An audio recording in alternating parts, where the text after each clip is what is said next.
It's time for Twig. This week at Google episode 66, Gina, Trapani, Jeff, Jarvis, Mitch, Wagner join us. We'll talk about Glee, Mad Men, and why Eric Schmidt is so damn creepy. It's all coming up next on Twig.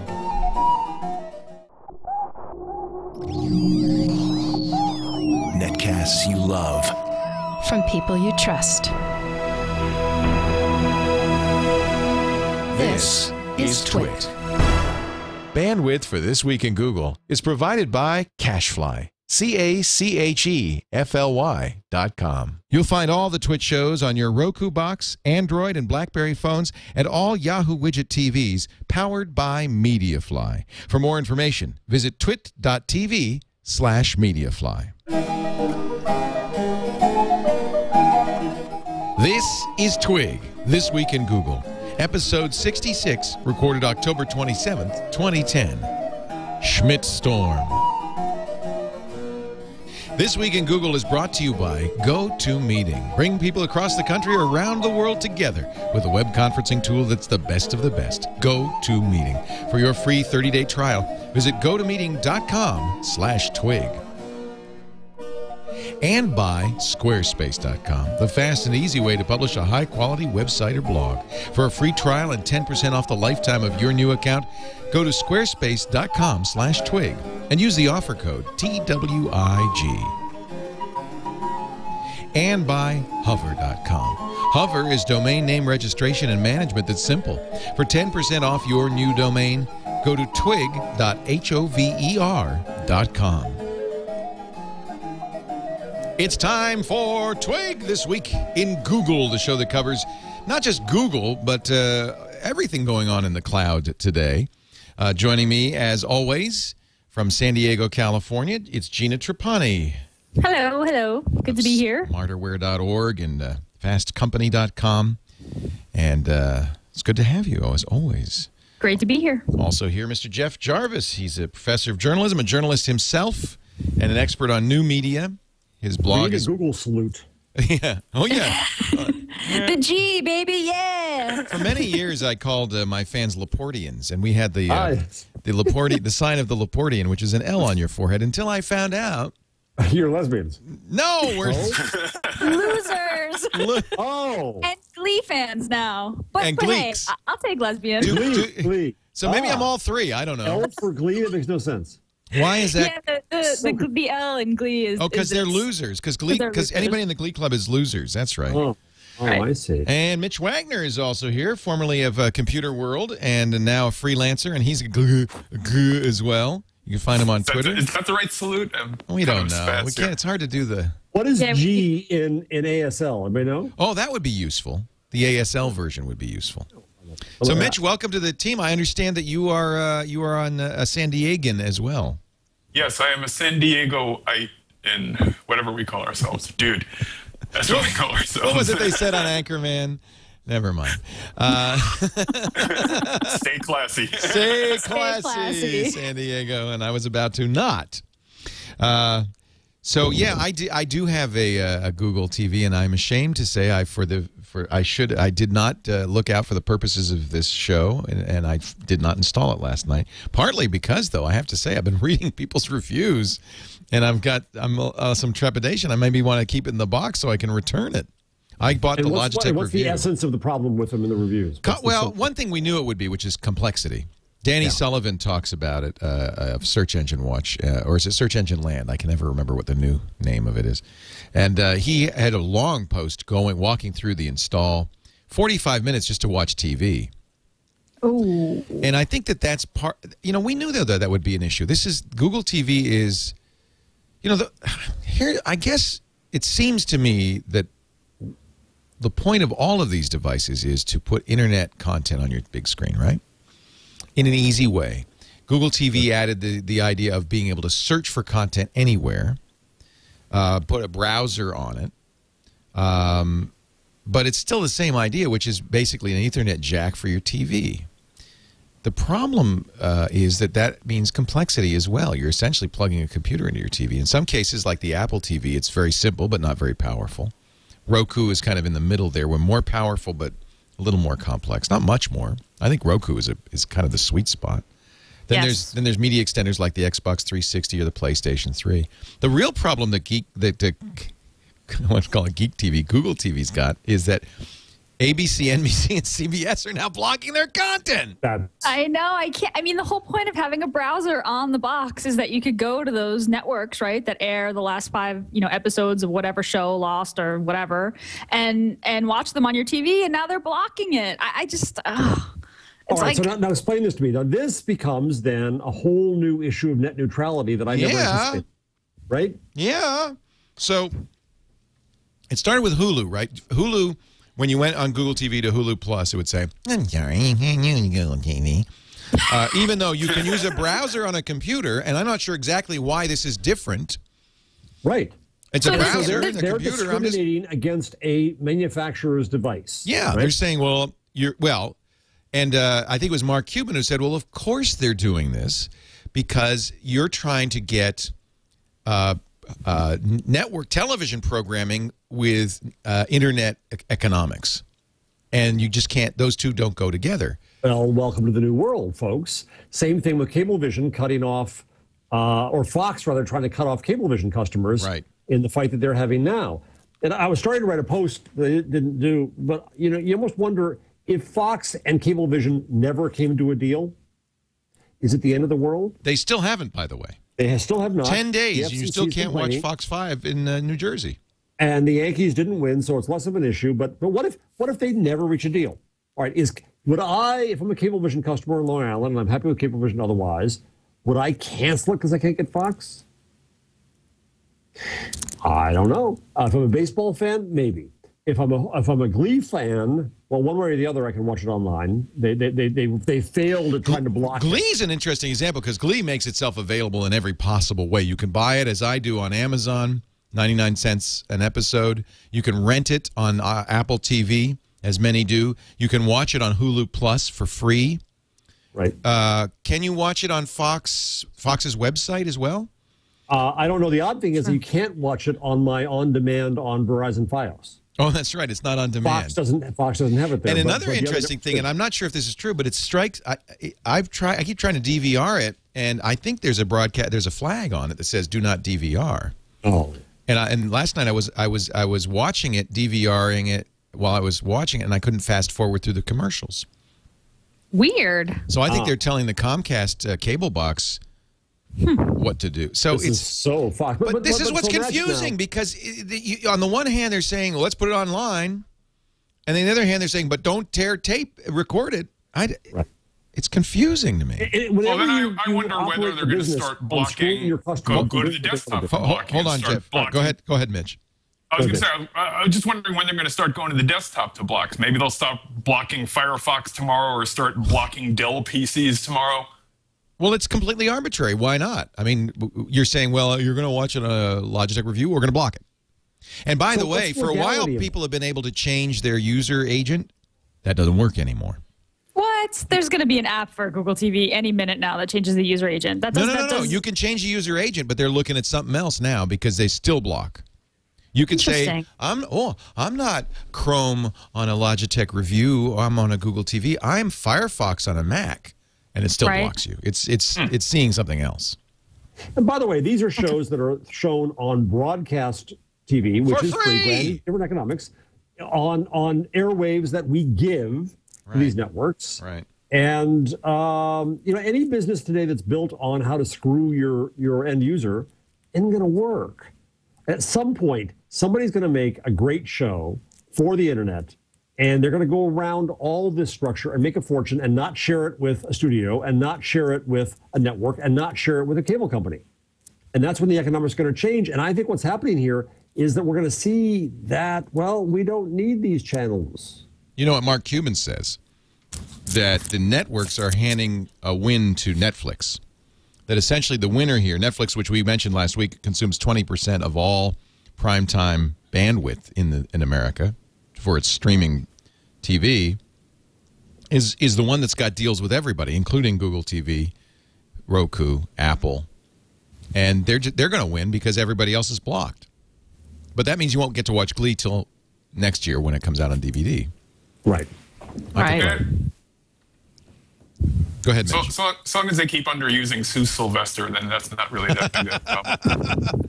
I don't think she was underused this week. She was evil. Last week she was. Last week, maybe. I loved the Rocky Horror. In fact, it was so good. So you know what immediately I do? So we watch it kind of live. And it's so funny because we're watching it live and I'm going, what are these old commercials? How do you get out of these? And then so we rewound. This is 15 minutes into the beginning. So my son could watch, because he's never seen Rocky Horror. So I thought, oh, come here. So he's watching it. And then we try to fast forward through the commercials, and I can't. And I'm going, what?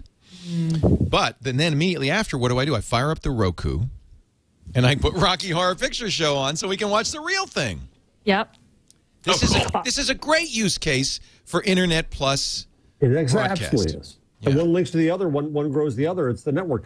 The other thing I saw last night, by the way, I don't know if it was on Glee or not. I don't know, it wasn't, because I was noting that I was watching Glee on another network, was a killer commercial, a new version of one with, what's her name, Leah? who's the great singer? Yeah, thank you. And doing Sound of Music, intercut with the movie. Oh. So you see Julie Andrews and Leah doing a distributed duet. What was that for? Was that for next week? For Dove soap. Dove body wash. Yeah, and it was really great. And it's not online yet that I can find. There's an original version of Leah singing. Oh, that's from the Sound of Music, but not my favorite things. The hills are alive with the smell of Dove body wash. What's happened to Twig? Glee is corrupting the entire culture. Jeff has wanted to do a media show with Emily. Is it Emily Bell? Emily Bell, yes. For a long time, and we're going to have to launch this just so we can move this. Force you to do it, so you move the Glee talk off. Yes. But it's very relevant because what it's about is this move, that this transition that we're going through, and Google TV is a big part of this. From a broadcast economy to an internet economy. Yeah, and Glee's did so well to promote the show online. And Glee's the one show that I do watch live because I just love it and I want to see it. And Glee's a show that I would want to watch the Twitter stream, the tag, people what people are saying as it goes. Like that's my live sports event. No, isn't that interesting? So the internet is encouraging you to watch it live with commercials. Didn't they say that was why so many people watched? Like the Grammys and the Emmys, these big event TV was being helped by Twitter? Yeah, because you can follow along live and have a conversation while you're watching. Yeah, Mad Men is kind of similar, although Mad Men's commercials are actually good. So yeah, I don't mind the commercials. I enjoy watching those. See, A&E is learning AMC. So what's really interesting here is there's some people who see this as the end of the world. And we've got to hold on for dear life, and we've got to block those sons of bitches at Google. And some people say this is an opportunity. Let's use Twitter. Let's use the internet. Let's make it work. Well, if you go to the economics farther, if Hulu, I don't know who produces Glee. It's probably Fox, but let's imagine that it's somebody else.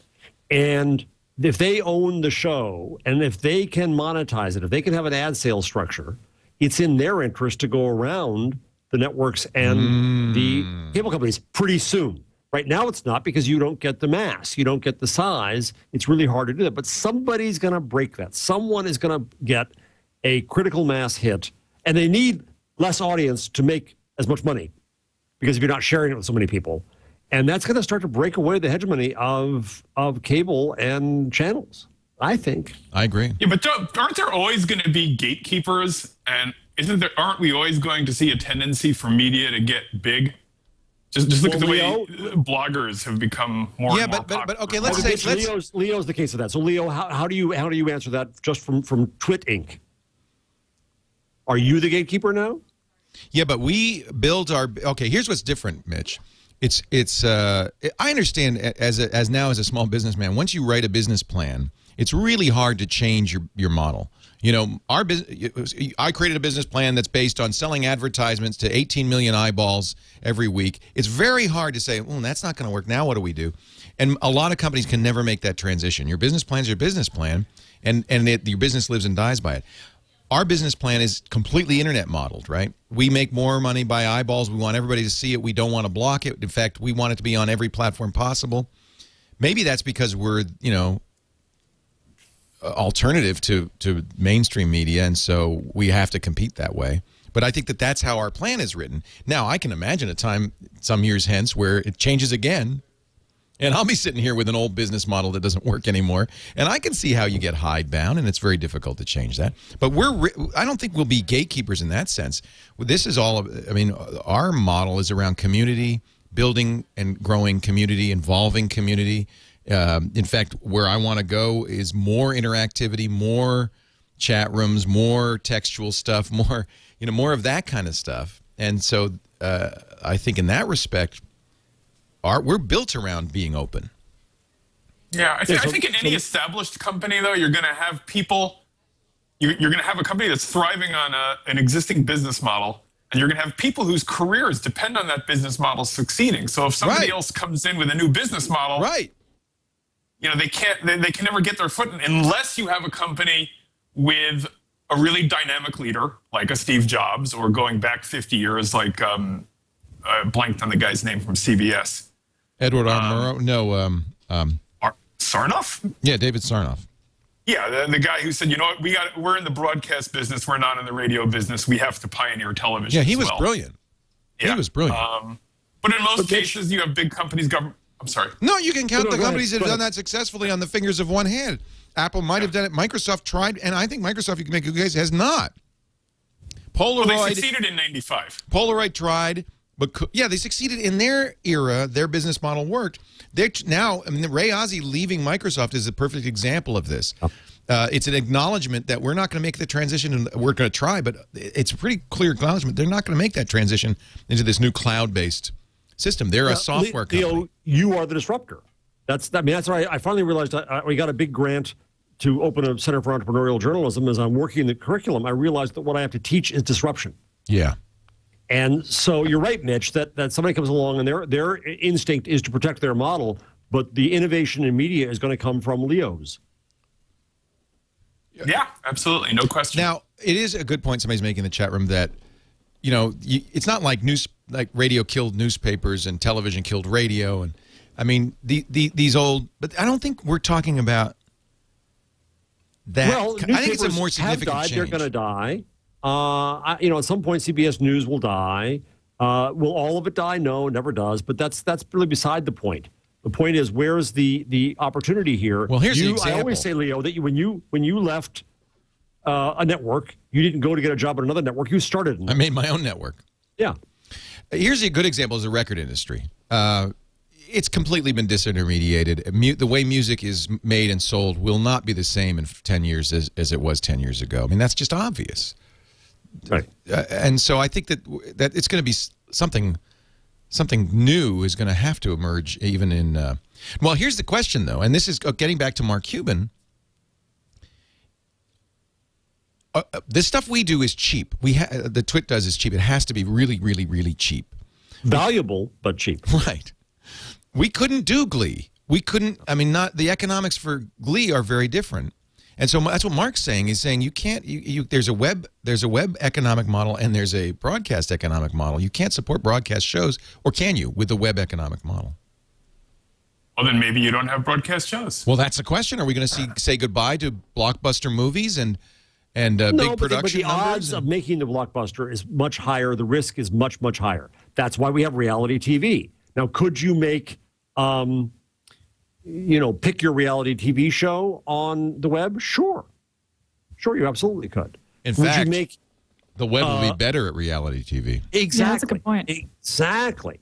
And so, all that we're waiting for is somebody to go do it and prove it. And you're right, Leo, it's not only the cost of the production is lower, because it has to be, but also you're sharing revenue with far fewer middlemen. That's true.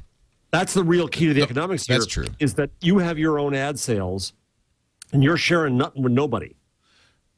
Well, and the capital costs are lower now. Exactly. The only thing that isn't lower is personnel. Staff costs are not lower; they're higher. They go higher all the time. Right. But you don't need. What about something like the Guild? People in the chat room are saying, "What about the Guild?" The Guild is a fairly high production value. It is. I don't think Felicia makes any money on it, though, do they? Well, Well, she has that distribution deal with Microsoft, so I think she pays everyone. I get the sense they break it didn't start even. out that way. She Right. wasn't paying everyone It was initially, but I think volunteer she pays effort. everyone now. I don't think she's rich. She won't say that she's getting rich, but it's she's supporting herself, and she's got the comic book and kind of all the other offshoot stuff.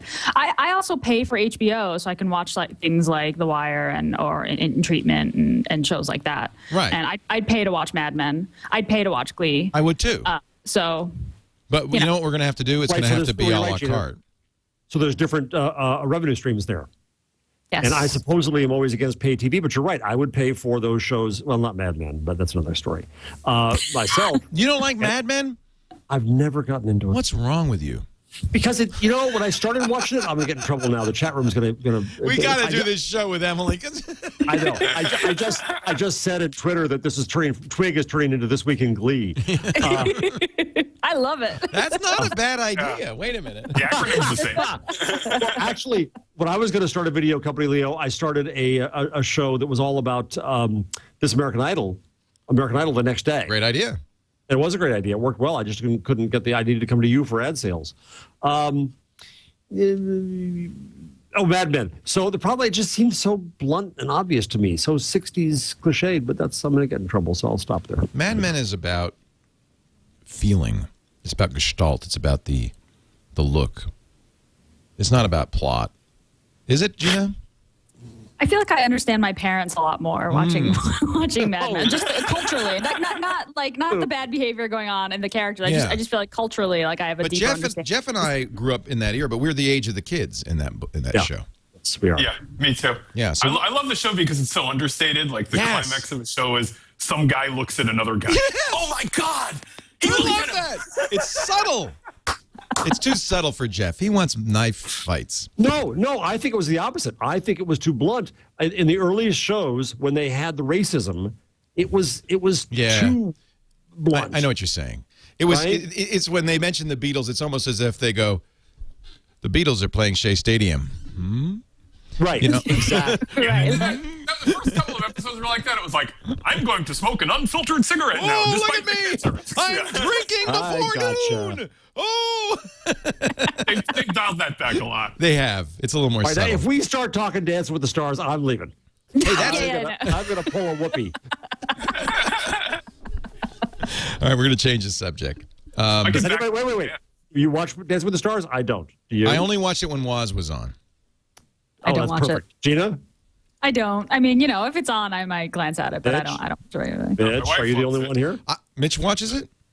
No, I do not. Okay. My wife. All right, Your we're wife. safe now. No, but most reality television I find kind of offensive, but it's kind of funny because if I think about it, I've been pitching reality TV to people, to networks, since 1992. Oh. But It's it was your fault.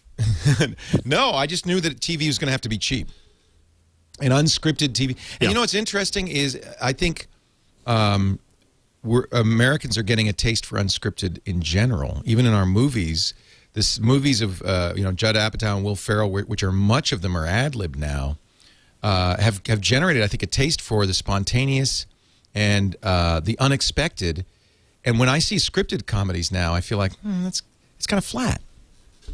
Yeah, although I really enjoy making fun of people mauling the English language and cliches in reality TV. It's just So you watch it to mock Snooki or whatever. yeah, sometimes. I mean, even just regular folks, just and I do it on the show too. I'm not blaming, but there are times when I really miss the writers during reality shows. Yeah, that's true. Yeah. All right, well, stay on this for a second, because one of the items on the list is that Google is giving away 10,000 Google TVs to developers, which is the way that Google thinks, right? Yeah, if you're going that's to make wrong. Google TV work, it's apps. It's about content. I'm sorry. But yeah, they should be giving away something to 10,000 producers of content.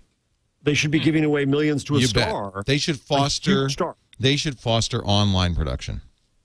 Right, and when they do that, then they can thumb their nose at the networks that are now blocking them. I've always Fine, we thought don't- that. I mean, arguably, that's what YouTube does. So if you got $1 million investment from Google to make the TV that's going to make Google TV work, what would it be? I would Is do $1 million enough? Give me a number and a Twitter length elevator pitch. I would absolutely do reality. I would do something. I would probably do. What would I do with $1 million? We've built everything around being like $1 an hour. Right, So, but you now just said you can't make some stuff. You can't make some stuff. well, I wouldn't And do what we need to Glee. is I wouldn't show do scale. Glee. I think that, I mean, you could spend $1 million isn't enough. I'm sure Glee's Right. more than $1 million an episode, easily. Oh, yeah. I know most big budget, Mad Men, and most big budget dramatic shows are more than $1 million. What would you do with comedy? Something that's funny. And by the way, I'd probably do The Guild. I think The You Guild want to is a do good The example. Guild. You'd want to do Dr. Horrible's Sing Along Blog, which Yeah. is one early attempt at bypassing the networks and completely. I mean, Joss's shows just keep getting canceled. So he does Dr. Horrible, which was a huge success. Do it on the internet. It, not only is it was a success, both internet and mainstream. Yeah. so what would yeah. you do to make that work as a business? What would you do to get that to critical You know what mass I would so the do is I would advertisers bring in a bunch of very interesting creative types in this building. I would wire this entire building for sound and video, and I would broadcast a stream with 9 or 10 individual streams that the viewer could. It's almost deconstructing television. That the viewer, in fact, it is deconstructing television. It's going completely backwards. The viewer could switch from any feed they want and see where the heat is, yeah. see what's going on. There'd be content involved because all the people would be in the building working on content of some kind. Maybe music, maybe not necessarily tech news, the kind of stuff we do. But I think that it would satisfy the voyeuristic impulse, which is what obviously powers reality TV. But I think people want content. And this is why I think reality TV is kind of ultimately hollow. Is that people still want to learn something or come away with something, and reality TV is just it's very surface, right? Yeah. So Yeah. Well, Gina's absolutely right. It's the original appeal of game shows, which you could make fun of your fellow man, hidden, right? I can't believe Yeah. they didn't answer. No, that was right. yeah, that's why Murph Yeah. Griffin designed Wheel of Fortune intentionally, so that the game design was done in such a way so that you knew the puzzle before it was announced, and because the contestants knew it, but you don't realize that. They know it because they're trying to prolong it to make more money. So if they've solved the puzzle, but they keep playing, you're sitting there going, I'm smarter than them because I've solved it already. It was this brilliant insight that he had into our low behavior. We live in public. That's right. This is what Josh, what's his name, did. Harris did. Josh Harris, I interviewed him for the book. He did that 10 years ago. Yeah. I mean, it's fascinating because it kind of devolved, but he argues that we are having kind of a shift in our DNA into truly living in public and changing the way we operate as a society. I agree. Well, you say that, don't you? Yeah. Yeah. Your book, Public Parts, I'm sure is very much about that. What Gutenberg did to the world, now you're going to do. You're the new Gutenberg, Leo. Boy, I would love it if we're actually that important. I somehow don't think it is. And on that note, let's take a break for a commercial. We're going to come back. There's actually a lot more Google news. Eric Schmidt getting creepier by the moment. We've got a montage of Eric's creepy moments I'm going to play for you. And a lot more still to come. Gina Trapani is here, Jeff Jarvis, and a newbie joining us who's wondering what the hell he's doing here right now. Mitch Wagner, thank you for being here, Mitch. Oh, be afraid. It's crazy. It's insane. So what are they creepy doing? in there. Yeah, really. He's so creepy. I do want to talk about our friends at Citrix who do a great product called GoToMeeting. If you do business travel, you don't have to. If you are spending a lot of time on conference calls, you can make them better with a simple little program, very inexpensive, called GoToMeeting. In fact, you can try it free for 30 days, so you don't have to believe me when I tell you this is going to transform your business. It has ours. We use it all the time. GoToMeeting.com/twig. You can sign up for 30 days. It's great for, well, the obvious, the presentations, sales presentations. You've got your PowerPoint. You've got a client on the other end. And by the way, people make clients jump through hoops to see their sales presentations. I never understood that. GoToMeeting is so easy. You send them an invitation. GoToMeeting integrates with Outlook. So you just send an invitation. It's got a link in it. 3 o'clock, I got a meeting with Leo. They click the link. The software installs in 30 seconds. It's very transparent to them. And suddenly you say, hey, how you doing? Here's our PowerPoint presentation. This is what we could do for you. And it's very easy for them, and it's actually kind of fun for them and engaging. It's also great for product reviews, demos. I've used it to rehearse speeches with other people. We're going to do a 2-person speech at a conference. We rehearse over GoToMeeting. That's great for training. Just fast, easy to use, 128-bit SSL, completely secure, and free for 30 days right now. By the way, they include in the price, which I think is $49 a month. It's so reasonable. We have 3 or 4 accounts because we often have multiple meetings going on. It includes phone and voice over IP teleconferencing for free in that. GoToMeeting.com/TWIG. Try it today. It really will transform the way you do business. All right, let me see if I can find. Why is Eric? What was the thing Eric Schmidt just said yesterday? He said, if you don't want us to be watching you move. Right, he said if you don't want your home to be in the Google I don't want to be the Street View. defender of Eric Schmidt. Well, it's creepy, but what? Shut him up. Why is he doing He didn't mean, I think, he didn't mean move houses. He meant if you see this ridiculous car coming your way with this big honking huge thing on top, turn around. I think that's what he meant. He said it comes once. So Right, that's what needs he to start meant, a that it takes Twitter. one photo at a moment in time and you just can leave, right? But it's so weird. It Like, why does he come out with this stuff? When I interviewed him for the book, he called it death by Twitter. Oh, because it's the short sound bites. Well, one line, and then it gets spread all over. The line, he's now confirmed that when he said we should all change our names at age 21, he was joking. I've sat in audiences, people laughed. It got overinterpreted. Yeah. I was joking. Somebody needs to start a Twitter account. Bleep Eric Schmidt says. Yeah, that's a good idea. Okay, so Gawker. So should I start at the beginning of this? Yeah, I'll start at the beginning of this. Gawker put together a compilation of clips of Eric Schmidt's greatest moments. Just watch. Google can do street views. You can see where I live. Street view, we drive exactly once, so you can just move, right? If you have something that you don't want anyone to know, maybe you shouldn't be doing it in the first place. Just remember when you post something that the computers remember forever. We know where you are. We know where you've been. We can more or less know what you're thinking about. I'm sorry, I hate to say this, but that really creeps me out. You famously said that someday young people, instead of having privacy, that one day they'll just erase their histories and change their names. It was a joke. It just wasn't very good. So you can just move, right? I can move? Yes, or alternative. Well, that's a lot of trouble. I know. Oh, dear, Google Eric. can do street views. You can see Eric. where I live. So does he know? Yeah, I mean, I sat with him across the table, and yeah, he tries to joke. He just says that it gets misinterpreted, or it kind of comes out of his mouth, and he knows it. How long before the board starts saying, Eric, you can't go in public anymore? Well, but who's going to go really? public then? Larry and Sergey? They're going to be worse. Are they? Yeah, I think so. Because oh yeah. But at least with Larry and Sergey, they don't look like businessmen. They look like nerds, and so people just say, "Oh, they're." Oh, they're going to be more scary to people then. They're going to think, "Oh my God, these geeks are really taking over the world. We're going to hear Big Brother crap, all that stuff." No, I think that as somebody said to me yesterday, Eric is at least taking the heat for the geek philosophy of Google. John Pachkowski has coined a new term: Schmidt storm. And Schmidt, my CEO, says? Yeah, there you go. Right. Now we got a title. I think go that was sign up from, for that from so I can sell it TNT, for a so bunch of Tech money. News Today. That's I've from gotta Tech give News credit for Today. that one. Thank you, Tom Merritt. Schmidt, my CEO, says. I mean, I think that you're right, Jeff, that he did mean that you can just step out of the way of the Google Street View car if you see it. But the interviewer said, you know where I live. And then he said, well, but you could just move. So, I mean, it kind of makes sense that people kind of, misinterpreted it. And the apology that Google issued was we didn't mean that you could just move houses. If you want your home taken off Street View, just let us know and we'll do so. Yeah, so, I mean, Germany, and that's sort of an admission that the misunderstanding people. was understandable. Sorry.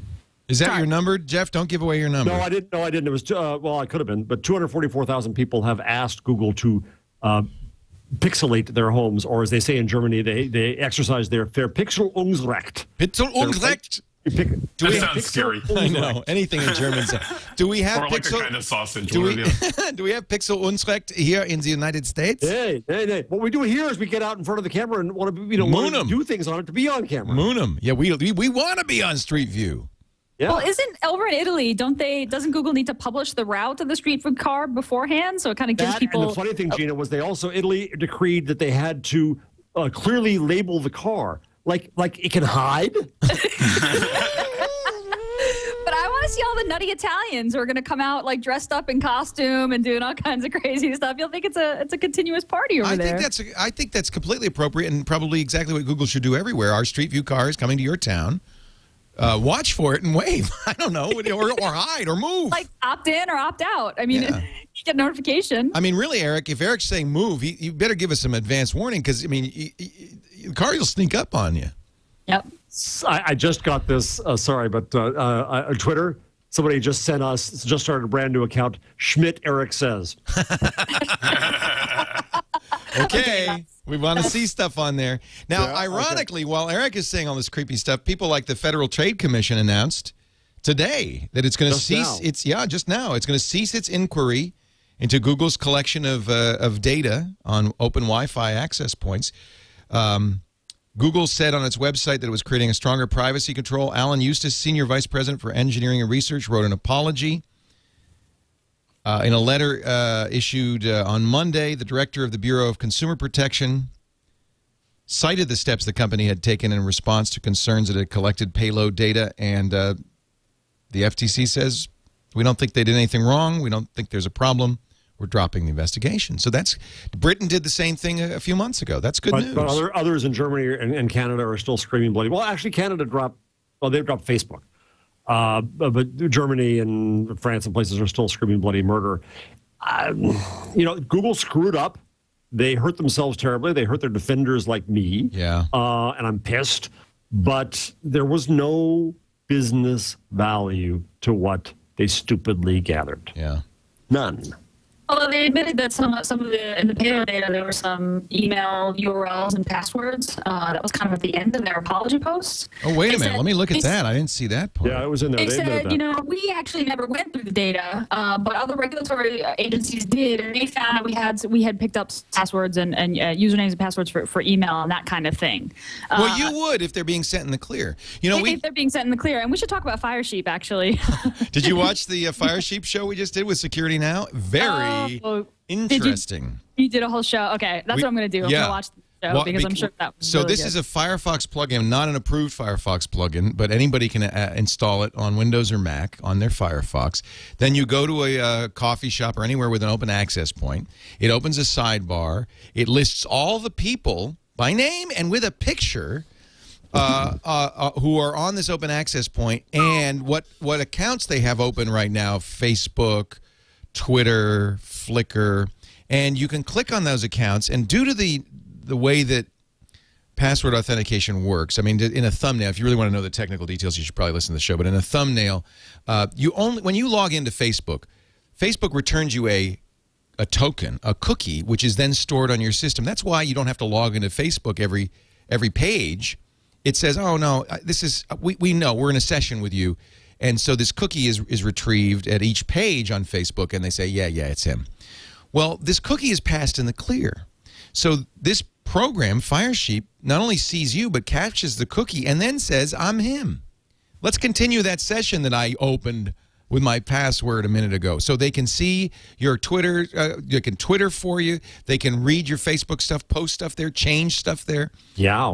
So this is an exploit that web developers are kind of known about for a long time. This is the reason why Gmail went to complete HTTPS, so even the cookie information is sent over SSL, and Firesheep just illuminates the problem that's been kind of around for a long time. And I saw somebody say, hey, if you can do this easily on an open Wi-Fi spot, Google could have collected this session data, these cookies in their Street View cars as well. Sure. What's the solution, guys? Is it HTTPS? That's one solution. The other solution and anybody who's listening who has an open access spot, maybe you run a coffee shop or a bar or a restaurant or here at the TWiT Cottage, the solution is very simple. Turn on WPA, which is the encryption that we recommend for closed access spots. In other words, make it a closed access spot. But you can give everybody the password. Steve said Starbucks should just put WPA on all its open access points and post right above the barista, the password is Starbucks. And by virtue of turning on WPA, you make each session unique and encrypted. Even though you're on the same network with the bad guy, he can't see those cookies anymore. It's a simple fix, but you know what? It's not going to happen. And now over 250,000 people have downloaded, in the last 2 days, have downloaded Firesheep. So Well, much. The major players have to change the way that they have to change. Everybody they have has to to accept turn it cookie on. information, right, Yeah. from over HTTPS, the way that Gmail does. Is that the browser, Gina, or is that the the service has to do it? So Facebook has to say we're gonna transmit cookie information over HTTPS. Flickr, Twitter, all the major players. See, this is good. I mean, it's bad, but it's good. This because the fact that this extension got so popular, I think the big players are going to listen and change. Steve was jumping up and down. I said, Steve, you're supposed to be protecting our security. What the hell? He said, no, but this is good because now everybody can do it, so you've really got to fix it. Is there a transactional cost here in terms of bandwidth or anything? No, insignificant. It's insignificant, yeah. Modern HTTPS does not bog anything down. In fact, and we've been talking about this on security now for a long time, you could really have all sites be HTTPS. They probably should be, but certainly anywhere where there's a login and some privacy. So Amazon, too, they're catching stuff? No, because it's HTTPS. It is for every page? Yeah, I believe so. Okay. Am I right, Gina? I don't know. I believe so. Sure, I'm checking right he now. lists, if you go to GitHub, this guy's on Code Butler, github.com/Code Butler. He announced this at a security event, I think in your neck of the woods. TorCon, wasn't it? Yeah. And, you're right. As soon as I go to my account on Amazon, it stays secure, yeah. Mm-hmm. Everybody could do that. There's no reason why not. I mean, everybody should do that, really. And there was a time when HTTPS cost a little more, and the configurations maybe a little more expensive. There's a very you have to buy a certificate. That's maybe. Yeah, you have to get a certificate. There's authentication that goes on, so it's a little more of a pain in the ass for the big players to do. A little bit more. These days, though, it's not that, and it should be the standard. And Google did it with Gmail and a few other things. You can even encrypt your searches as well. That's right. So That's makes right. Sense. Yeah. Yeah, they don't mention that they can do this to Google anywhere in this in the blog post, Eric's blog post. It's fascinating. Moving along, there's quite a lot of other things to talk about. It looks like Hulu Plus is going to go half price, $4.95. Maybe that's a response to I don't know what. Why do you block Google TV, but then only? I mean, I can only watch it on my iPad and my computer. I'm paying you $5. I'm getting commercials. And I still can't watch it on my big screen? I think what's going on here is they just see an opportunity to hit up Google for a toll. Oh. They want Google to pay. It's like those Belgian publishers a while ago that blocked Google News. Right, Mitch, yeah. They want the traffic from Google, but they want Google to pay for it too. As Woody Allen would say, they want the eggs. Yeah. A joke we've used on this show before. It's a classic. Right. And so part of this is that a major owner of Hulu is News Corp, and News Corp makes Google the enemy whenever possible. Yeah. Interesting. Let's talk about search. Google set an internet traffic record this week. Their biggest, now this is from Arbor Networks, which monitors traffic. Their biggest internet traffic of all time. Google now represents an average 6.4% of all internet traffic worldwide. The number grows even larger, as much as 8 to 12%, if you include estimates of traffic offloaded by Google Global Cache deployments. I wonder what percentage of that is YouTube. Oh, that's an interesting question. Oh, good point. When you see that Netflix is using 20% of peak internet access, you've got to figure YouTube's got to be a big chunk in there. Got to be a big chunk of that, right? Arbor says, while it's not news that Google is big, what is amazing is how much bigger Google continues to get. A quick analysis of the data also shows that Google now has direct peering with more than 70% of all providers around the world. That's 5 to 10% up from last year. And he says, in fact, the only remaining major group of internet service providers without direct Google peering are the big tier ones and national telecom companies. People like, I guess, Level 3 and NT Docomo, people like that. Peering means that you have a direct connect. So if you're Comcast, for instance, is your ISP, when you go to Google on Comcast, it doesn't go over the internet backbones. There's a wire that comes out of the Google office and goes into the Comcast office. It's direct connect. And that saves everybody money and saves the backbone traffic. But that's a lot of traffic. I imagine that when they launch something like Google Instant, which pushes down, 20 sets of search results in one search, I'm surprised I don't see a big spike on this chart here right around when Google Instant was launched, which was like what, September? That's August? interesting. Yeah, so it went up September 09. Gina, that's pretty light. I mean, it's light data. Text. Yeah, I mean it's text, right? As compared to you can see. I mean, the biggest peak is right around September. I mean, I think that there is something to be said for that. He says that little trough there. I wonder. Yeah, I know. It went down a little bit in January. That's the Eric Schmidt trough. That's what people said. Oh my God! That's the creepy line. That's the creepy line. That's when he was out there peering in people's windows. Yeah, he fell below the creepy line, and it looks like that's January of. Yeah, it really is right about when Google when Eric said all that stuff. The irony, by the way, is of him using the word creepy, is that when I talked to him, he was really pissed about the Times Square cartoon. Oh, yeah. Which portrays him as creepy. Yeah. If Google were an internet service provider, according to this is Craig Labowitz writing at Arbor Networks, if Google were an internet service provider, it would rank as the second largest carrier on the planet. The only global tier 1 provider that carries more traffic than Google. Only one global tier 1 provider carries more traffic than Google, and he doesn't say who it is. I'm curious. That's how big Google is. It's pretty impressive. Amazing. Yep. So how does this fit in their gigabit? Well, you can see why they want everybody to have more bandwidth. Yeah. And of course, the peering arrangements get the internet service providers off their back, right? Right.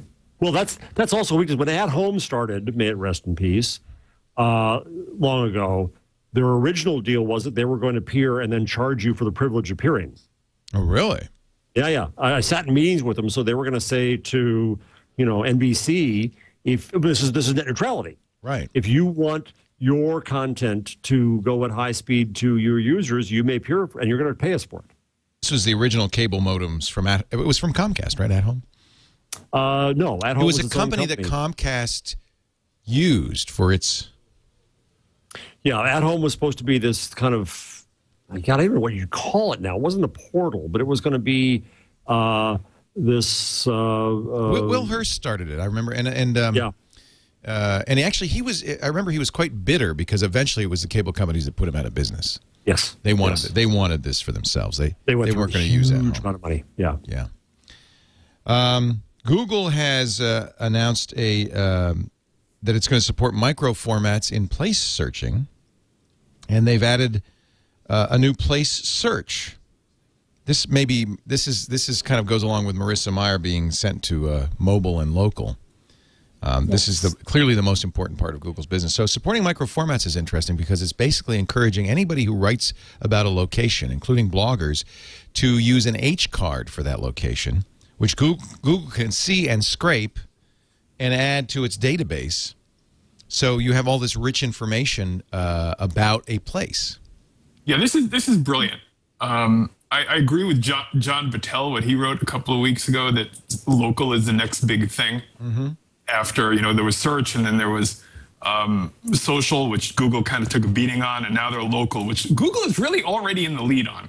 I've seen some analysis that say the opposite, to look at something like Foursquare and Facebook Places and say that Google is behind. But in fact, the only thing I can assume is these people who say that aren't aware of Google's activity in local the way you're not aware of the air you breathe. Right. And everybody just goes on Google every day to look up stores or whatever. Right. So Google's really in great shape here. And this is more. And Mitch, the other thing is the revenue they have is that local advertisers are going to Google, not to newspapers, not to the yellow pages, may they rest in peace, but to Google and finding that it works. People searching for pizza will find pizza through a Google ad. That's wildly powerful. So I'm trying to understand place search. This is from the official Google blog. I love to discover new places from sandwich shops. Sounds like Dr. Seuss. From sandwich shops in my neighborhood to great museums around the globe. So when I start looking for something new in an area, like a barbecue restaurant in Austin, I usually do quite a few searches. It gets a list.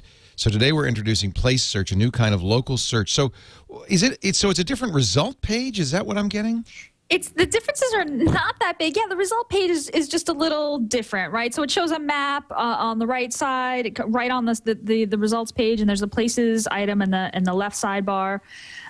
It's not that different. I think Mitch's point about the fact that Google just is so good at local, but we don't even notice it. Like that's how good it is. They already do it. Is I think an excellent one. You know, it's like when you search for barbecue in Austin, you just kind of expect that Google is going to give you good results. A map actually, and dots results are quite good. Yeah. You expect to see a Google map, and you expect to be able to get directions and see reviews and stars, and yeah, these place results look very good. This is like what it used to look like. It's not that different.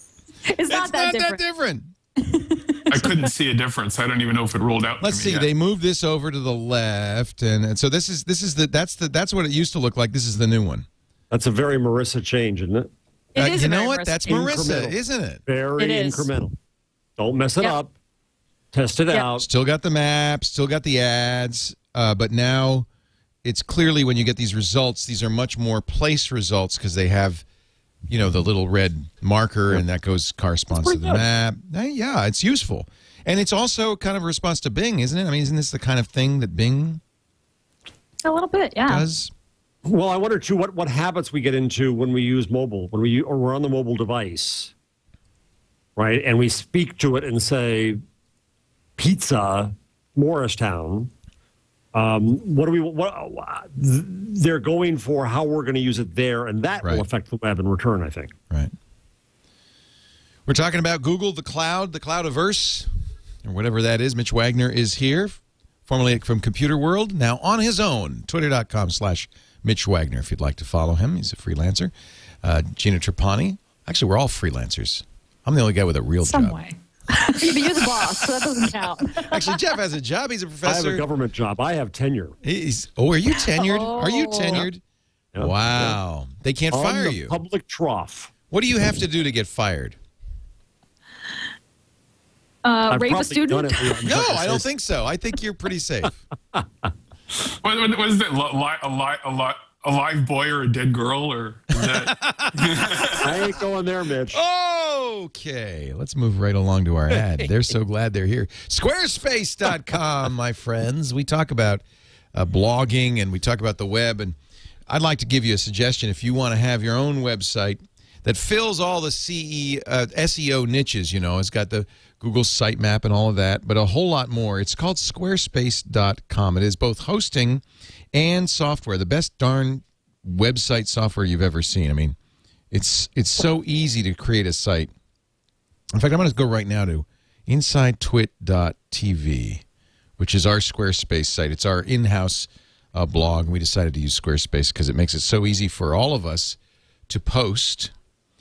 And here's Gina right there on the front page. The Facebook condom from last week. All right. Here's the here's Paul Thurrott stabbing me in the head with scissors. You see? Here's oh man, Eileen? Are you posting all this stuff? This is great. We've got our tweets there. You see how it ties into to Twitter very easily. It's got Flickr. It's got great social integration. Beautiful templates. And the thing, let me go to Squarespace.com, because the thing about Squarespace is you could try it absolutely free for 2 weeks. You don't need a credit card. You just click the try it free button at Squarespace.com. Create a site name, a password, an email address, so if you forget the password, you can get it again, and the CAPTCHA there so the robots can't do this. And you've got a site for 2 weeks free.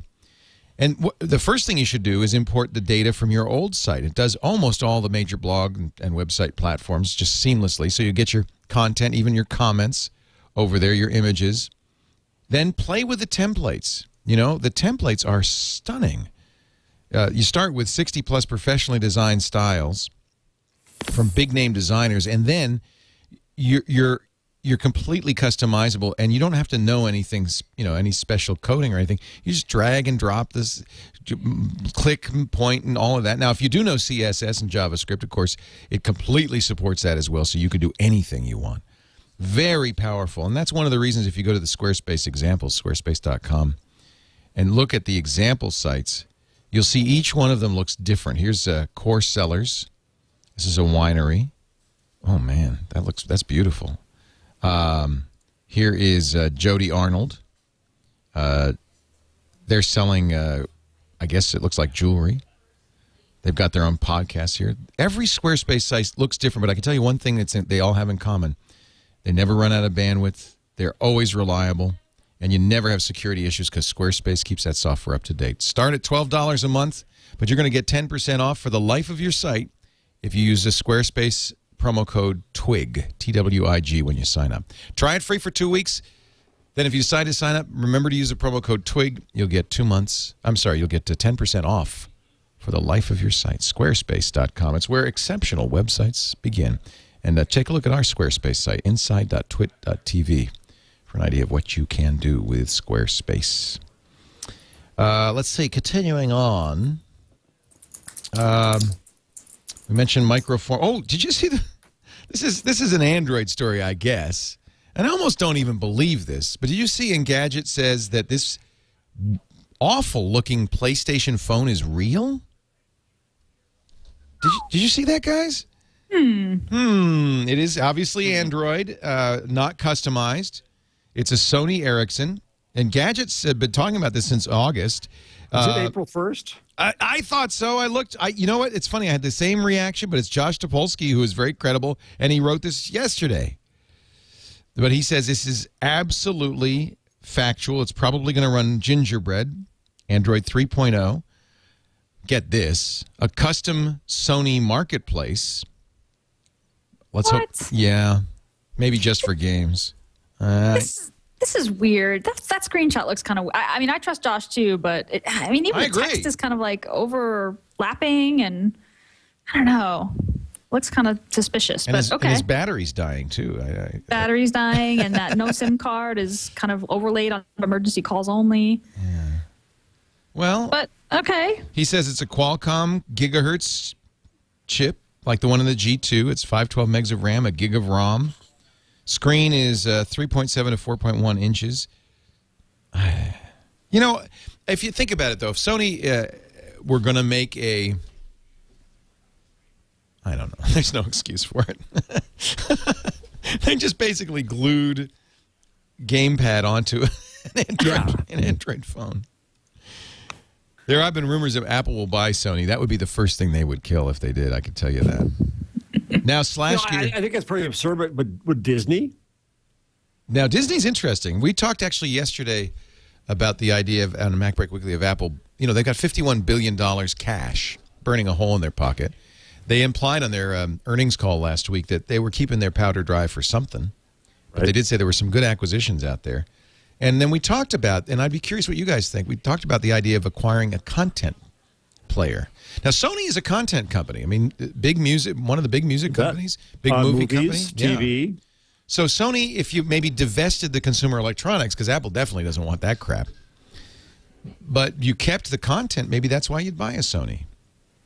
Yeah, and they turn around all that. I mean, they got a retail chain, they got other things. But here's the risk. I'm going to ask here, Mitch and Gina, well, especially Gina here. Have you ever actually seen a Walkman? Of course. I bought a cassette Walkman in 19. Yes, gone. I bought one. Jeff, I'm flattered that you include me among the people who are too young. I thought twice of it, but okay, you can stay in there. Yeah, I bought one for $400 when they first came out. I bought it at Macy's and charged it, of course, like I did my first Mac as well, because I couldn't afford either. Now, there was a story floating around on the internet a couple of days ago, so it must be true, that Steve Jobs and Wozniak were actually just totally inspired by the Walkman. I believe that. When it first came out. I believe Jobs more than Woz. I'll ask Woz next time, because we talk to him from time to time. I'll ask Woz. I was really inspired by the Discman, because you could skip to the next song instead of having to hit the fast forward button. Yeah, that was a pain in the butt. And stop. That was always a pain. I thought 8-tracks were superior to cassette tapes, so no one should take me seriously. Oh, dear, oh, dear. Were you a Betamax guy, Mitch? No, I never was. I skipped. By the time I got into video cassettes, I was already up to the VCRs. So here's what Sony's response was. This is from /Gear. They were asked by a website called Now Gamer for official comment. Initially, Sony said the leak was definitely fake. Then they called back. Ooh. And they said, can you take that quote down? And our response is, we do not comment on rumor and speculation. That's a non-confirmation confirmation in my book. That's a lawyer, too. But they don't want to deny it. I would deny it. Whoever did that is just laughing at the head games now. Check out what we did. We're messing with you now. We're messing with you. I was kind of surprised Gingerbread, but apparently Gingerbread is finished. They're just pumping out Android versions. Wow. So when are we going to see it? That's a good question. So here's a video. This is from the Android developers YouTube page.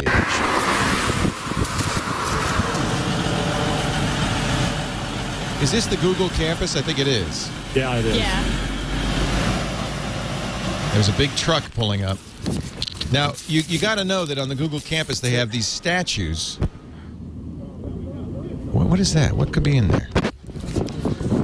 Oh, they're gathering around the truck. They're pulling something out of the truck. Oh, it's a gingerbread man. They have these statues for each version of Android. They've got a Froyo. Jake and I took pictures of ourselves with them. And a Claire. Nice. And this is they've got a gingerbread statue and they're adding it to the garden. The giant gingerbread man makes me afraid. I'm going to be having nightmares about this for weeks. That's scarier than Eric Schmidt. Just to the line of creepy, but doesn't cross it. Help me! Oh no, Mr. Bell! It's my candy buttons. Oh, what is that? They stuck a stand on me. I have to hang out here for the rest of my life. Where's Eric? Hey, Eric! It's so frustrating that there's that video and nothing else. Like, we don't have a release date. There's, there's rumors, speculation, but there's just the video. It's like, okay. Well, now there's speculation about a Nexus 2 in Europe. Nexus 2, yes. Nexus 1, who knows? Android Marketplace. I don't know if this is your number, Jeff. Stop me. I give up on my number. You've already taken it. I did your number? It's all right. I'll find another one. Damn, I suck. Android Marketplace, 100,000 apps. 100,000. They're really ramping up fast. It looks to me like they're growing faster now than the Apple Marketplace. Good growth, right? But still not as easy for developers as it could be. The Times did an article, which the headline was that the Android market is attracting more developers, but the content of the article was saying that things could be a little easier for developers and for users. We're getting there. We're getting there. Is it true there's no Netflix app for Android yet? No, that's a good point. Oh man, there's for the iPhone and iPad, and there of course the desktop. Yeah, that's a killer. Does that have something to do with Google TV or? I think it's just, I just think it's a developer. It just takes time. Yeah, it just takes time. It just takes time. So at this point, everybody who wants to be on a portable platform is looking at writing an Android version, I have to think. Yes. Yeah. Yes. According to the Times, this is a gathering of Android programmers in downtown Manhattan. According to the Times, one software developer, James Englert, had just released his first app for Android. This could be your number. When asked, he tossed out an estimate of his take from sales of the app. A simple program that shows train schedules. He says, I'm making $1 or $2 a day. Yeah. Yeah. That's not very motivating. Not very motivating. Why do you think that is? And in fact, far more apps are free on Android than they are on the iPhone. Yeah, a lot more developers opting for ads, right? AdMob ads versus having them pay for. Right. I think parts of it are cultural. Parts of it is that it's just hard. It's harder to buy an app. The Google checkout experience isn't as simple, easy as it could be, but it's getting better. But part of it definitely is cultural. Google's a service that runs on ads. It's an open source culture, so it's a sense of things should be free. But I don't agree with that, though. I mean, if you write a great Android app, I'll pay for it. People are used to buying apps on their phone, and I think developers should maybe be a little more aggressive about pricing their apps, but Google has to make it easier to buy those apps as like an impulse buy. It should be just a really easy single tap.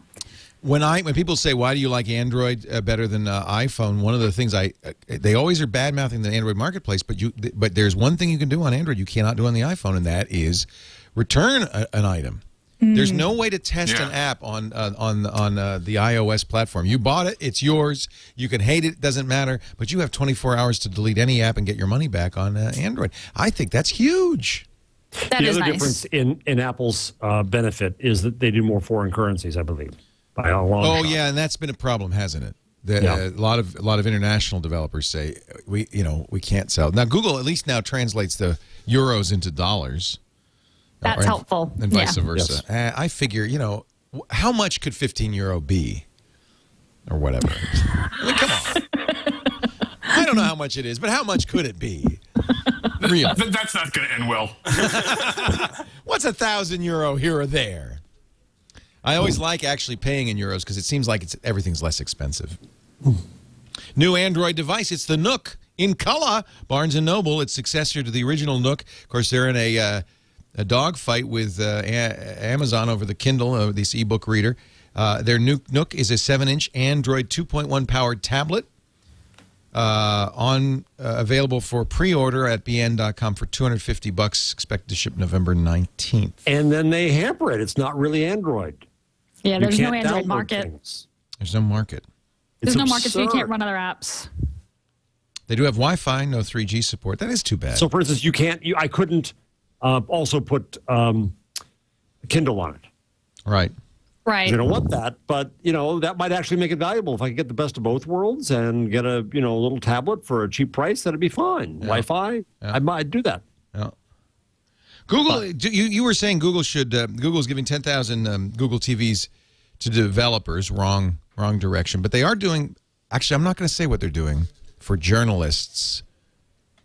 Jeff, it's a number. I wouldn't do that. No, I'm just saying. I'll mention it if you don't. I'll mention it later. You guys want to talk about WikiLeaks because the stories are now out. The 400,000 new secret Iraq docs, and it does seem as if a lot of people are saying, "Well, we already knew most of this stuff." Yes. Meanwhile, Julius Assange is acting like he's America's most wanted, which he might be. Well, but I'm waiting for Sorkin to do the Assange movie. Wouldn't that be a great movie? It actually would be interesting. But people who start audacious things are generally asses, right? Isn't that the kind of message? It does. It takes a certain type of person who doesn't really who's got such a strong sense of self and such a strong belief in what he or she is doing that they're willing to become pariahs, and he's absolutely a pariah in some circles, and probably has a price on his head with at least U.S. intelligence, I would imagine. One of the most fascinating things for me, just as a journalist, besides the idea of, they say the internet is all opinion. Well, this is fact. Mm-hmm. And the display of this data across various media sites was fascinating. I think it's data visualization journalism really came into its own with the story. Der Spiegel in Germany did a superb job of allowing you to navigate by kinds of deaths, kinds of accidents, kinds of events across geography, across time. OVNI, OWNI.fr, did for WikiLeaks the crowdsourced application where people can come in and go through the documents and flag the ones that are interesting or that might need more attention. The Guardian always does a good job with these kinds of graphics. The Times did some. So it was really interesting that you had a story that was fully based on data and facts and documents and source data, not on stories and narratives. And it really changed, I think, the way that we can start to look at journalism. These are original sources. These aren't... Exactly. Yeah.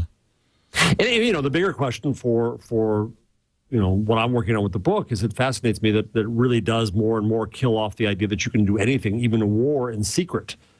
There's a damn good chance that you're going to get exposed. And so what does that mean? Well, it means that we're watching you, and I'm hoping that's better. Uh-oh. It's even worse than doing This Week in Glee is This Week in Journalism. I gotta say, Jeff, you cover the range, though. That's the amazing I'm just thing. Pitching for the new show, Leo. That's all. I just wonder, considering secrecy is a necessary component of war, or maybe just wars have to be fought. Not in secret. I don't know. It is to some extent, and certainly while you're doing it, absolutely. But at some point, is it possible to wage war without the ugly stuff? Without secrets? Secrets, I don't think it is, but that's... Maybe, if WikiLeaks had existed during World War II... We would have lost. We would have won. I don't know. Yeah, I don't know. Well, there was a lot of disclosure during World War II. The press corps was more, for better or for worse, more willing to cooperate in keeping certain things secret. Well, think about, I think we were able to deny Nazi anti-Semitism for a lot longer than we should have been able to deny it, and kept the United States out of the war for a lot longer. Yes. So perhaps that could have, you could have brought the U.S. into the war sooner. I don't know. I read an essay recently that argued that with WikiLeaks, we might have prevented 9/11. A bit specious, but it said I saw that. That's hard to believe. Yeah, it was. But if the guy who wrote the famous memo saying, watch out, they're registering for aviation classes, had gotten frustrated and had a place that he could have dropped that memo. True. What would that have done? True. I mean, George Tenet was telling President Bush, hey, they're coming. And he was going, nah. Yeah. I do think that atrocities are an inevitable byproduct of war. They're committed by all sides, and therefore something like WikiLeaks is beneficial for pointing that out so people will take it more seriously before going into war. Yeah, that's a good point, Mitch. Not a bad idea not to have illusions about what you're entering into. Though when Leo and I grew up, we watched the Vietnam War on television the over first dinner. TV war. Did that affect us? Did that? It did. It affected a generation. I think it really did. Yeah. I think it truly did. I think that there was a lot of reluctance after Vietnam for our generation to get involved in that again. It took another generation to come along that didn't grow up with that. And then you had the first Gulf War where everything was clamped down very nicely, and all the TV pictures you saw looked exactly like the video games of the time. Right. Kind of 8-bit graphics, and the cruise missiles would come into the house and go right down the chimney and only kill bad people. Perfect. By the way, I'm not saying these wars were wrong. I have my own personal opinion on them, but I do think that many Americans failed to take it seriously enough going in. One more story, then we'll get to our picks of the week, and that is the. There's not much to say. We talked about it on TWiT. The Dutch sandwich and the Irish, what is it, the Irish surprise? That was a great conversation. I saw that in Tijuana. Oh, wait. Yeah, sorry, it does. It sounds like something from the Urban Dictionary. It's called the double Irish and the Dutch sandwich. It's a technique that, frankly, all U.S. multinational corporations use. It's estimated that the U.S. loses $60 billion a year in taxes to these techniques, which basically funnel money offshore. Ireland doesn't have a corporate tax, so Google lowered its tax. This is kind of actually offensive. Google, the nominal corporate tax rate in the U.S. is 35%. Google pays 2.4% in taxes, and they did it by selling the intellectual property rights to Ireland, to a subsidiary in Ireland. That's the double Irish. And then so a lot of the income ends up in Ireland where it's not taxed, and then they send it through a Dutch subsidiary to Bermuda. And no one knows where it goes from there. But that's a lot of taxes. That's billions of dollars in taxes lost to the U.S. I don't know what the answer is to this. It's completely legal. Well, and here's the further question. I was wondering about this. If they didn't do that, would they have issues of fiduciary responsibility to shareholders? Would they get sued by shareholders? Yeah. If there's a legal way to legally avoid or lower your taxes and you don't do it, of course you're not doing your job. The CFO would be fired. I'm just mad that I didn't think of it. The TWiT cottage in Bermuda. TWiT Bermuda. It's opening just as long soon. as you're not in shorts, Leo. We don't want that. All right, we're going to take a break and get our. There's nothing to say about this. I think it's just you can't say it's immoral because it's how the game is played. It seems reprehensible that corporations are paying 2% taxes when we as individuals are paying far more than that. But We just don't have the availability. We don't have the Dutch double Irish sandwich. If only. Now we're going to get to I'm getting hungry. I know. We're going to get to our tip and tool and number of the week. If Jeff comes up with one, I left you one in the rundown. There's a number left in there somewhere, hiding away. Well, it's for you. Oh, you got one. Okay, I don't have to leave you one then. 5 million. That's what 5 million, 2 billion. Don't say. Just checking. This show brought to you by our friends at hover.com. It's domain registration done right. Hover makes managing domains easy. Easy to set up email addresses, forward email addresses, redirect your domains to other website addresses, all with automated tools. You can create URL extensions, set privacy controls, all with fewer clicks, and best of all, as far as I'm concerned, without Hover trying to sell you something you don't want. Have you tried to buy a domain from those other guys? 80 clicks later, and you're still going, when do I get the domain? Try Hover's domain management service out. It's easy to transfer your existing domains to Hover. I wish I'd done that. You know, I was going to do it. I did it by hand, and I got them locked, and I'm having all sorts of trouble. Not because of Hover, because of the other guys that I'm with, who will take every opportunity to keep you from moving. I could have paid Hover $25 to move all of our domains, no matter from 1 to 5,000. You know, $25. I should have done it. Hover is domain registration done right, simple, easy, and I want you to try it right now. You'll even save money if you use our special domain name, twig.hover.com, twig.hover.com. Hover doesn't sell a lot of services. They just make it easy to register and maintain domains and email addresses. They are great in customer service, no hold policy for all calls, Monday through Friday, 9 to 8 p.m. Eastern during business hours. Simple to transfer. In fact, this is a special offer for you. I think. Do I have it right here in front of me? 10% off your new domain when you go to twig.hover.com. Hover gives who is privacy free. Other guys charge for it. You're going to spend less with Hover because you don't have to pay for privacy. I always buy domain privacy. It's free. It comes along with the deal at Hover. Hover.com. Use twig.hover.com and the show code TWIG for saving 10% for your new domain. I like Hover. All right.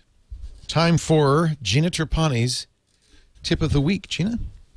I got two today. The first one's a really quick one. It's really cool. It's new to me. I'm not sure how long it's been around. It's for when you're watching YouTube videos. When you hit the play button, you can skip to 10% into the video, 20% into the video, 30% in the video by tapping the 1, 2, 3, or 4 buttons. What? Just the numbers. Ooh. Yeah, and to skip back to the beginning, you just hit 0. It's like the 30-second skip button on TiVo, but for YouTube. So it works anywhere, whether the video is embedded somewhere or if it's on actual YouTube. That is cool. Yeah, it's pretty cool. So you can skip through a video pretty quickly to get to the part that you want. I wish I'd known about that. We're always trying to jump ahead in videos, and boy, that would have saved me a lot of time. 1, 2, 3, 4. Yeah, just to skip ahead a 10% in the video. The only thing is the seek bar has to have focus, right? So you should have you click play and then you hit the 1 and it'll skip. But if anything else on the page has focus, it doesn't work. Right, that makes sense.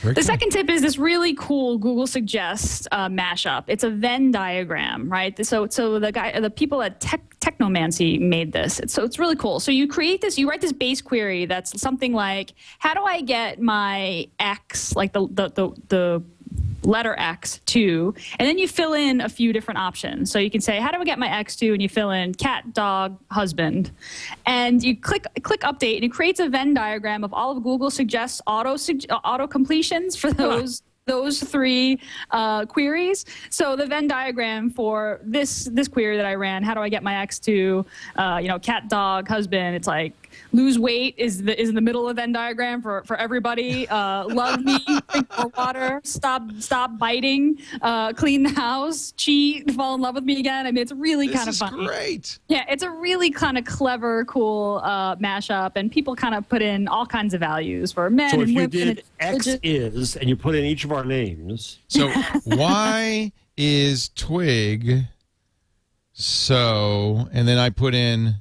Well, you have to have an X, so you have to have an X that fills in. So yeah, you can say like X is. Why is? Let's see.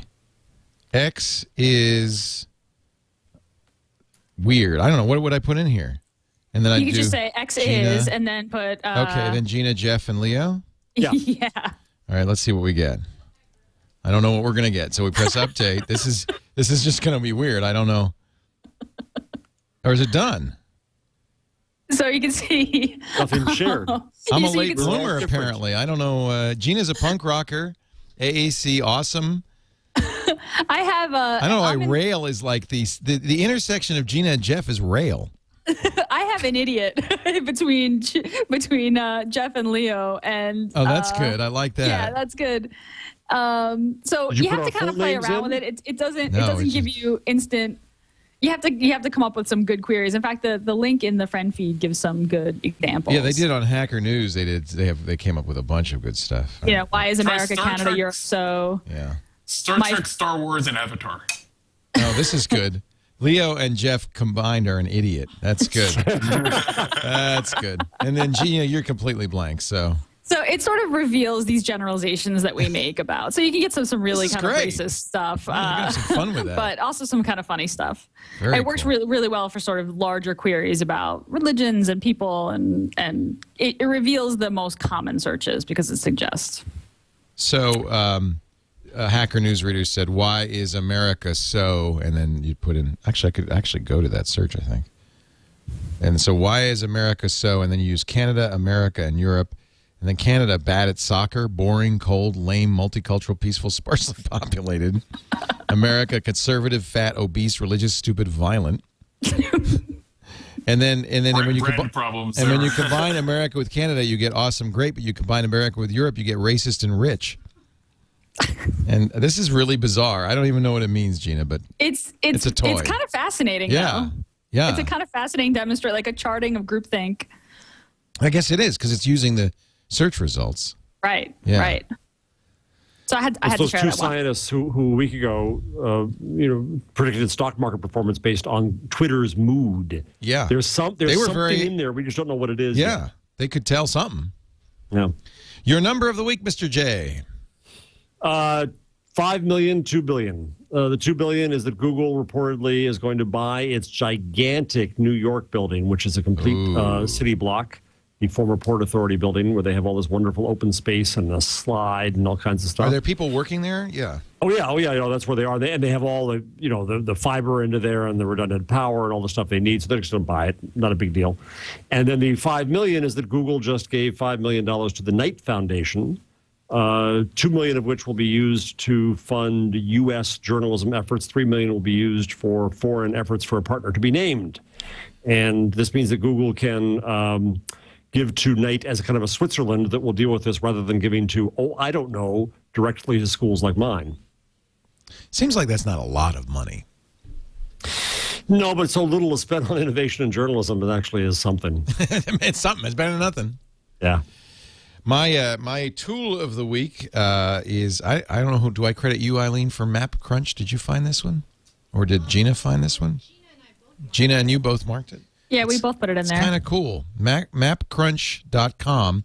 It's kind of chat roulette for Street View. So you could choose a location and click go. You could say I want a slideshow. You can be random, or you can pick places. I was afraid we were going to see naked Germans standing on street corners in front of pixelated buildings. You could. Oh, look, I don't know. Where are we now? We're in Antarctica or somewhere. So it's amazing, really. I mean, Street View has so many images that you could just basically go in there. There's Georgia, a road, a country road. So if you don't get to travel much, but you'd like to see what's out there, just go to mapcrunch.com and you can get to County Road 104 in the middle I'm of... waiting for some travel blogger to kind of come up with this random itinerary using this app and then go and take the picture again or Oh, something wouldn't that be cool? with like a gnome in it or where's something. that? That's Santa That's Fe. nice. That's near Santa Fe. We're in New Mexico. I think they may have picked some of the nicer photos. You think they did? They kind of doing... Yeah, because there's a lot of... Sure. Well, think about it, though. There's a lot of countryside in the world. Yeah, that's true. Those poor Google Street Views got to drive all over the place. I think that's Kentucky. Oh, this is kind of neat. Mapcrunch.com. What am I producing shows for? I could just turn this on. Let it go. Watch the world go by. It's Mexico. Have you ever played with the Flickr? Not awesomeness. What's it called? Interestingness. Interestingness. Yes, Interestingness I love gallery. that. It's Yeah, an that's old trick amazing. now, but boy, it is mesmerizing. Yeah. It is. So many good photographers out there. Well, that's it for the show. Hey, I really want to thank our poor guest, Mitch Wagner, for joining us. It was great. Hope Thank you you. enjoyed it. We thank you for being here. Follow him on Twitter, Mitch Wagner at twitter.com.